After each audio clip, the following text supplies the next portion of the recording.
Ma'am बच्चे के लिए ग्रोथ के लिए यानी इसको क्या क्या देना है?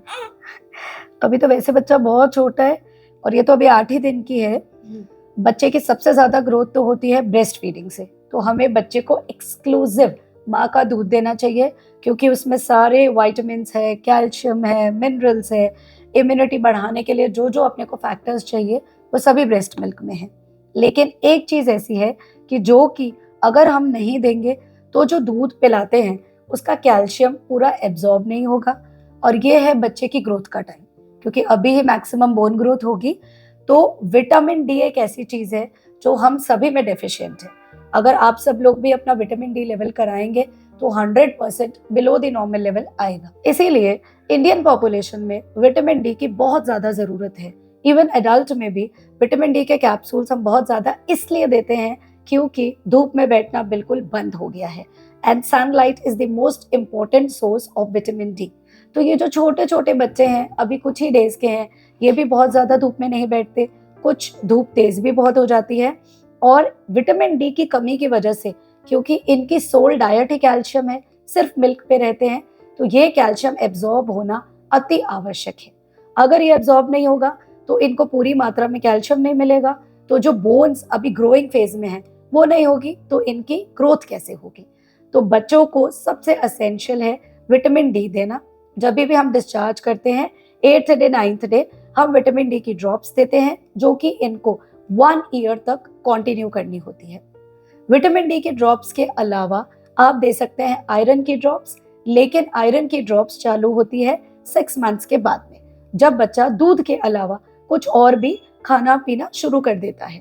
तो जब आप वीनिंग चालू करते हैं, उसे दलिया, सूजी, फ्रूट्स ये सब देना शुरू करते हैं, तो आपकी डाइट में iron and everything increases in the body and the requirement increases. तो 6 महीने के बाद में अपने डॉक्टर से, पीडियाट्रिशियन से, गायनेक से डिस्कस करके आयरन की ड्रॉप्स पूछी जा सकती है।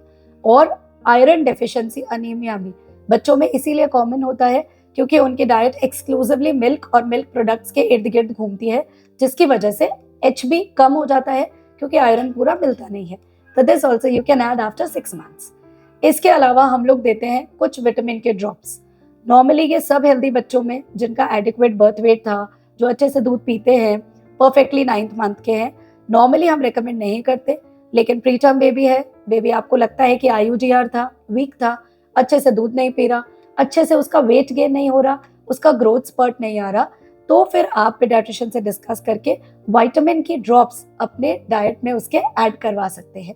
इसके अलावा बहुत ज़्यादा हमें न्यूट्रिशन पे, आयरन पे, विटामिन पे नहीं जाना। बच्चे को आराम से ब्रेस्ट फीड कराइए। Breast feed has everything which is required by the baby. तो आप ये ध्यान रखें कि बच्चे के लिए माँ का दूध इस सर्वोत्तम। कोई पानी की जरूरत नहीं, कोई एक्स्ट्रा वेट गेन कराने के लिए सिरप्स एंड ड्रॉप्स की जरूरत नहीं है। बच्चे को केमिकल्स जितना ज्यादा कम देंगे उतना ही बच्चे का एक्सपोजर अच्छा रहेगा। 6 मंथ्स के बाद में आप उसको आयरन ऐड कर सकते हैं, 1 ईयर तक विटामिन डी, कैल्शियम भी डिपेंड्स आफ्टर 6 मंथ्स। अगर आपको लगता है कि टीथिंग प्रॉपर नहीं हो रही, ग्रोथ उसकी एडिक्वेट नहीं लग रही, तो अपने डॉक्टर से पूछ के कैल्शियम ऐड करवा सकते हैं। सो ऑल इन ऑल आप ये 3-4 चीजें अपने पास रखें। इसके अलावा कुछ ड्रॉप्स मैं हमेशा डिस्चार्ज के टाइम पर देती हूँ बच्चे के लिए, क्योंकि जल्दी से बच्चे के लिए ड्रॉप्स आपको घर के पास में मिलती नहीं है, हर कोई केमिस्ट ड्रॉप्स रखता नहीं है। तो आप एक एंटी एलर्जिक ड्रॉप्स, क्योंकि सर्दी के मौसम में उसे छींक आ सकती है, खांसी हो सकती है। पेट दर्द की ड्रॉप्स, क्योंकि बच्चे को कभी भी बहुत ज्यादा कोलिक हो सकता है, बच्चा रात को इरिटेट हो सकता है, तो वो भी अपने पास रखे। वॉमिट के लिए बच्चा उल्टी कई बार कर देता है, हैप्पीजर्टली रात को 2-3 बजे अगर उसको दिक्कत हो जाए तो हम भाग दौड़ नहीं पाते, तो वो ड्रॉप्स रखिए। और रखिए साथ में पैरासिटामोल की ड्रॉप्स, क्योंकि कुछ भी समझ नहीं आए, लगे कि बच्चे के हाथ पैर दुख रहे हैं, बुखार हो रहा है, बच्चा रोए जा रहा है, इरिटेबल है, तो पैरासिटामोल की ड्रॉप्स भी अपने पीडियाट्रिशियन से डिस्कस करके अपने पास रखें, ताकि रात को इमरजेंसी में भागना ना पड़े। कोई और भी क्वेरी हो तो आप डालते रहें। इसी तरह से हमारा चैनल देखते रहें। ये वीडियोस अगर आपको यूजफुल लगते हैं तो औरों को भी भेजिए जिनके छोटे छोटे बच्चे हैं, ताकि उनका भी रात को पैनिक स्टेट में परेशानी कम कर सके। So stay healthy, stay positive, love you all.